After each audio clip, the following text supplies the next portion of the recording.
problem? I'm not the problem. I may be the problem.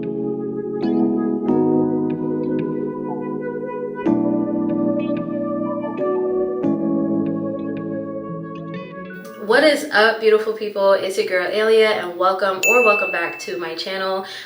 This is going to be the third episode of Skincare and Talks with My Therapist. It's been a while since I've done one of these episodes. Honestly, life has been lifing and like kicking my ass a little bit, so I just haven't had the time to really just like sit down and do my skincare routine while also talking to you guys a little bit about what's been going on with therapy. What has your girl been going through, learning through, growing through in therapy? Okay, I'm glad to be back. I'm glad to be like doing this episode because this episode is gonna be a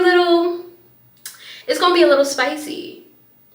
Not too spicy, like not like, you know, like crazy, but I do think what I'm talking about today is really just, it's been on my mind since I want to say like March.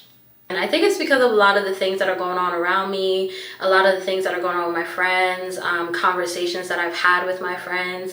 And I just like, and then I finally talked about it with my therapist and I was like, there are some things to explore here. Am I the problem? I'm not the problem.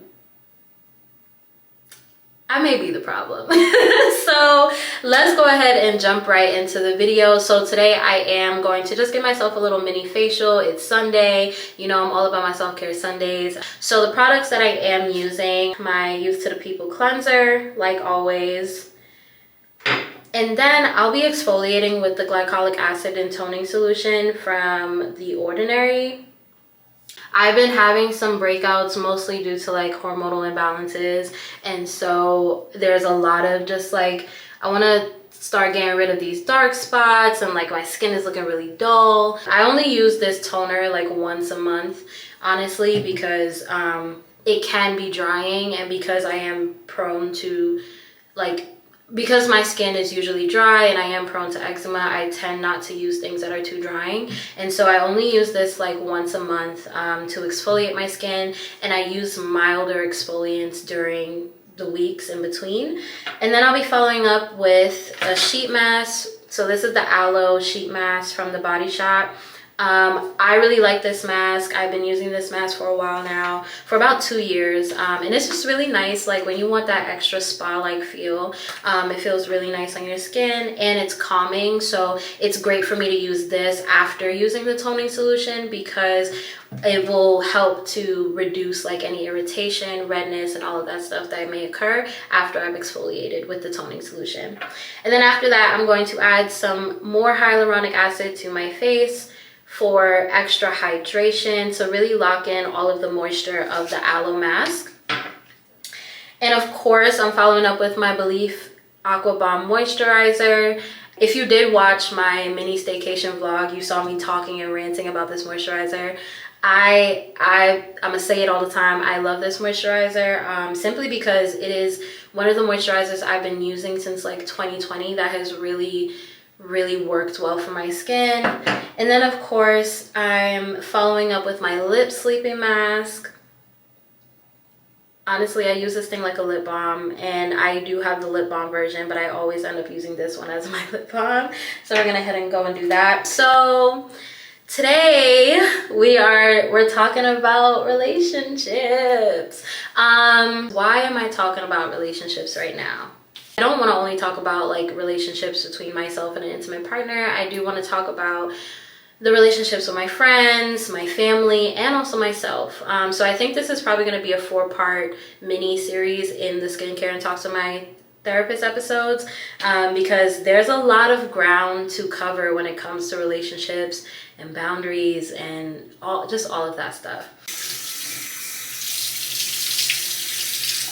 I feel like since March, I've been thinking a lot about like my relationships, my dating life. What is that like? Is my dating life existent? Like, I've just been thinking a lot about dating. So just some backstory for context. I got out of a relationship a while ago. I want to say the ending of that relationship was back in like the top of 2022, end of 2021. I was in a 4-year relationship actually. Like I was with this person on and off. Like we started dating my freshman year of college, and then by senior year of college, I wasn't like in this relationship anymore. So this was my first like long-term serious relationship. I've been in relationships before that, but it wasn't like, you know, serious to this degree. So there were a lot of things that I was learning, y'all.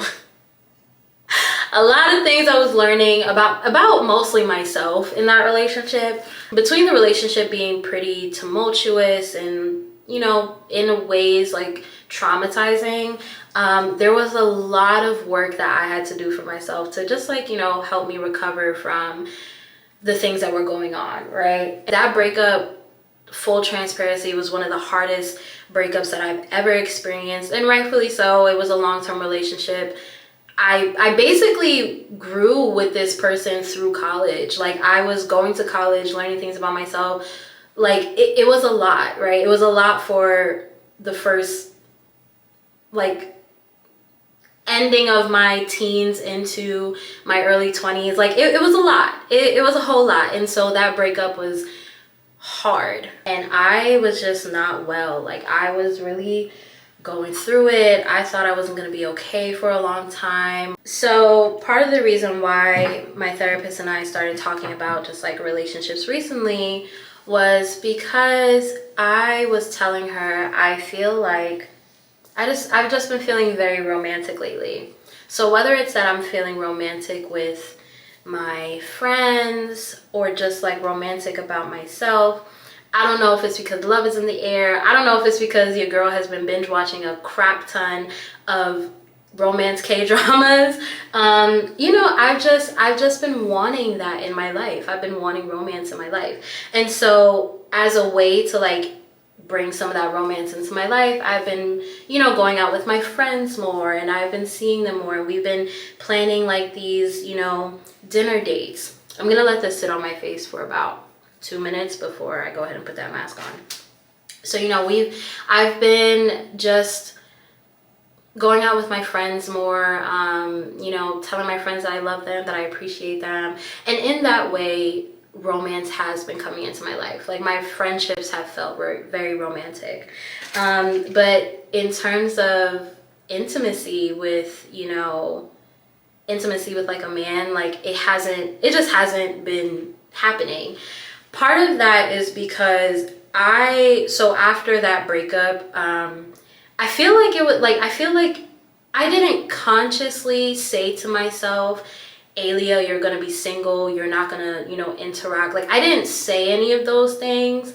I didn't say like, okay, we're gonna be single, we're gonna be single, we're gonna focus on ourselves, we're gonna be celibate. Like I didn't say any of those things to myself consciously. I think just the turmoil that I experienced and the heartbreak that I was feeling just kind of made me like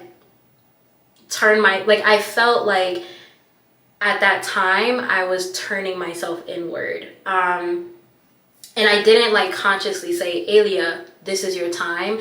It just so happened that like as a result of that breakup, as a result of that heartbreak, I decided, okay, I'm just gonna do things that make me feel good because I don't want to feel like this.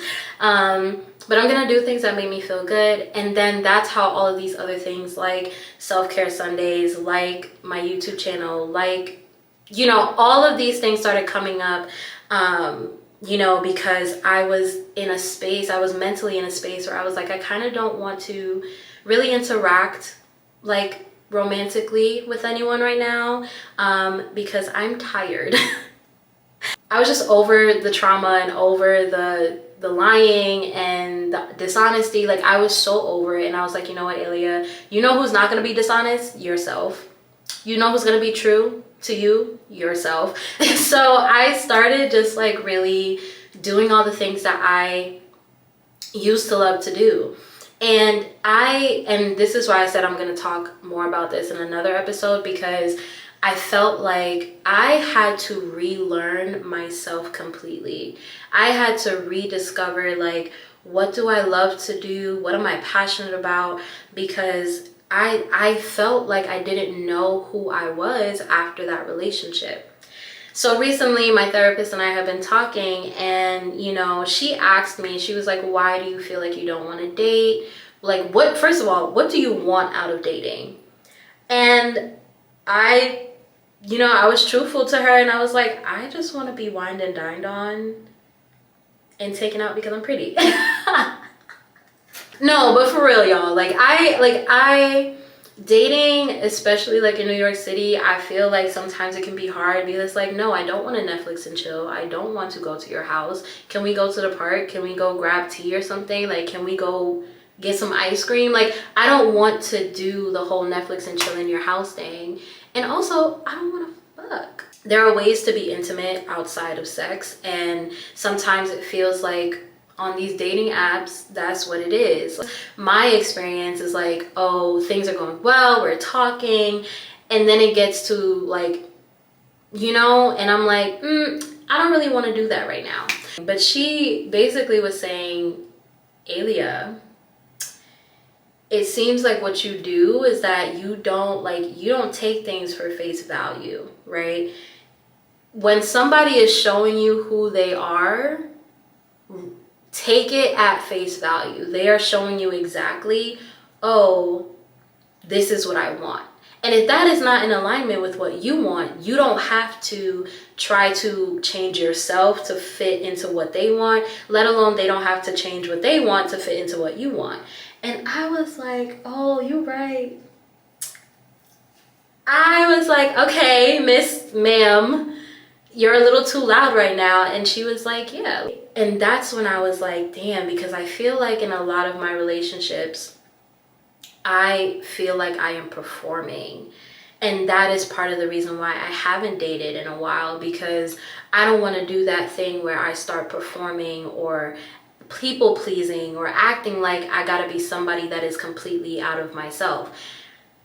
That is what I've experienced like throughout my dating journeys. Even that last relationship, I felt like I was performing, trying to be somebody that I was not. Like, I'm also a little delusional because in my head I'm thinking, oh, the love of my life is just gonna come and land into my lap. Like, we are going to bump into each other on the road, or we're gonna bump into each other in a coffee shop. He's gonna smell my coffee on me, say I'm sorry, we look into each other, and boom, that's it. The rest is history. Can you tell that I've watched too many romantic dramas? Because I mean, it can happen, right? And like, maybe that's how I meet the love of my life. But then the question is, Aylia, are you doing the things that you want to do? Like, are you actually going out to these coffee shops that you say you want to go to?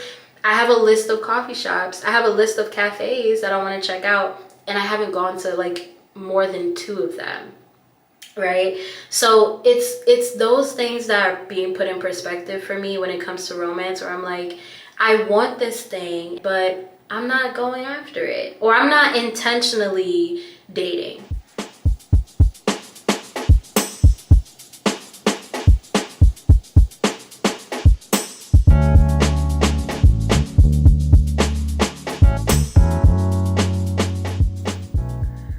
So we're back.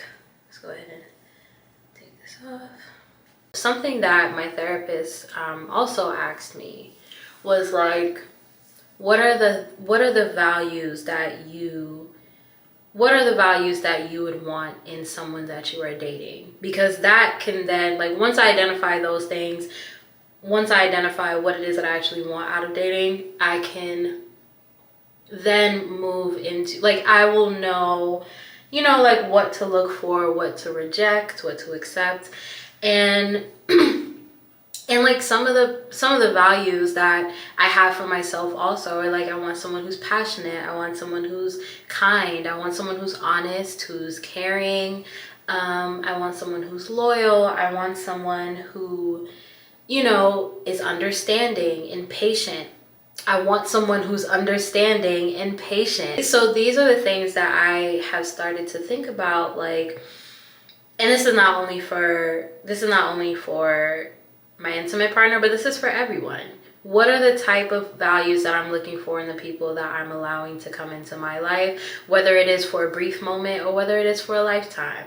And I think, like, just because of the things that I have experienced in previous relationships, I've had to do a lot of work facing my own, like, hard realities. What are some things that I have to work on? I have to work on my people pleasing. I don't want to feel like the next relationship that I am in, I am performing and trying to be someone that I am absolutely not. Because that shit is not okay. Stay true to who you are. But two, when I do that, I am bending and compromising my own values, right? Like, it all goes back to that thing of, am I taking care of myself? Am I checking in with myself? Is this thing serving me the way that I would like it to? And I've had to learn to accept, people for who they are and what they show me. Because yes, all the words, all the right things can be said, but if the actions don't follow, then, actions speak louder than words. And if the actions don't follow, then how am I to believe that what you're saying to me is true? And that goes for myself too. I will say I'm gonna do something. I will say, okay, this is enough, but my actions don't look like that. My actions do not follow the things that I'm saying. The reason why I also took that break was because I've never had really a chance where I was just by myself for some time. And a lot of me feeling like I couldn't be alone came out of the fact that, like, I was just never really, I feel like I've been in a relationship since like middle school. And those are like puppy love relationships, so they don't necessarily count. But in terms of like dating someone, like, I've basically been involved with a guy since like freshman year, end of middle school, freshman year of high school. I think something that my body was feeling was like, I need to take a break. And the things that I've learned on that break really have just been like, I actively need to be taking care of myself. I need to make sure that I am practicing the values that I hold dear to myself. Am I following up with the things that I say I want to do, right? And in that same breath, like, yes, it is a little delusional for me to think I'm gonna meet the love of my life in a cafe. But hear me out though, right? Because this is something that my sister said to me also. She's like, if you are doing the things that you love to do, if you are doing what it is that you want to do, it's not that this person is just gonna fall into your lap, but you are working in alignment with the things that you want. So therefore, you are in a way pulling the thing, you are rejecting, like, you are saying no, but you are also saying yes to the things that are meant for you. And like, you can't meet the love of your life in a coffee shop if you don't go to these coffee shops, Aylia. So, is your girl dating? No. Your girl is still very much single. And I like that. Y'all, the fact that I can sit here and say that I like to be alone, or I like to, that I like that I'm single, is a little, it may not be that deep to anybody else, but it's hella deep to me, because at one point I genuinely felt scared of being alone. I felt like if I didn't look a certain way, act a certain way, talk a certain way, I felt like if I at one point I just genuinely felt like I was not worthy of receiving love. Crazy, right? Like, but the reality is, like, I was worthy of receiving love at every point of who I am. And I've had to, I think the time that I've spent by myself has really put that into perspective for me and showed me, like, you are fine the way that you are. You are worthy of love the way that you are. You are working through your shit. You're working through the things that that you need to heal through. And you are still deserving of love even through that healing. And this time by myself, this time alone has really, you know, forced me to sit down and face those hard realities. It's forced me to take a look into myself and what I want to do, what are my values, what I care about. And then how do I want those things to manifest in my partner? This moment of like solitude and singleness has low-key been, it was hard in the beginning. Like I think after you know, a big heartbreak, like it feels hard to just be by yourself and to, you know, really just take in everything that has happened and to realize that you're by yourself. It can be a little hard, it can be a little scary. But as for me, like as it went on, as my singleness has gone on, I have started to feel more comfortable in myself and more comfortable in my body. And it's still going to take some time for me to feel ready to take that, you know, step with someone new. But right now, all I got to do is dip my toe in the water. And something that my therapist keeps reminding me, she's like, you don't got to jump in. You don't got to put more than one toe. You just putting one toe into the water. And you can choose to take it out. You can choose to take it out. You can choose to put more toes in the water. Like you can choose, like you have control over what it is that you want to do and when you want to do it. Like you can't control necessarily what's out there. You can't control like, but you can control, you know, who it is that you allow to be in your presence. You can control that. You can control if you want to do this right now or if you don't want to. Those things are in your control. There are so many things that I thought I wouldn't be able to do or I was just scared to do alone that now I fully embrace me. I fully embrace my solitude and my alone time. For example, I genuinely love going to the movies by myself. At one point, I thought people were a little, you know, people who went to the movies by themselves scared me a little bit, but I have now become one of those people. I do not like going to the movies with people. Like, people who talk during a movie, I didn't realize just how much it drove me mad until, like, I started going back to the movies with my friends, and they would be talking, and I'm like, y'all, I really just want to watch the movie. I really want to honor this time of singleness because it's teaching me a lot of things that your girl needs to learn before she decides to go run up and be with some man. Let's just be honest, okay? I like hanging out with me. I like hanging out with myself. I like, you know, learning new things about myself. So something that my therapist did leave me off with was just, you know, write down those values of who you want, what you want your partner to have. And it is okay for you to say no. You don't gotta change nobody. You do not have, I'm gonna say that again because Aylia, accept people for who the fuck they are. You do not have to change nobody.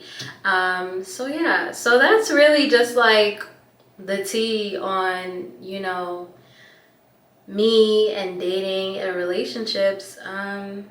Yeah, it's been a rough ride, but we here. I really miss this. Wow, I'm about to like tear up because damn, I missed just like, okay, Aylia, don't cry please. Every time Aylia cries needs to be a drinking game because at this point, like my tear ducts are just broken and they just leak every fucking time. Today is a good Sunday. Today was a good Sunday, and honestly, I want more of this. So with that being said, if you guys did like this video, make sure to like, comment, subscribe. Tell me some things down below in the comments that, you know, you've learned in previous relationships. Are you dating? Are you taking some time to be by yourself? What are some dating tips that you have? You know, leave all of that stuff in the comments for me. And I love you guys and I miss y'all, and I promise to be doing more of these soon. Just, you know, let your girl figure out her life and we gonna keep it coming, okay? So I hope you guys are taking care of yourself. I hope you are honoring yourself and staying true to who you are, and I will see you guys in the next video. Bye.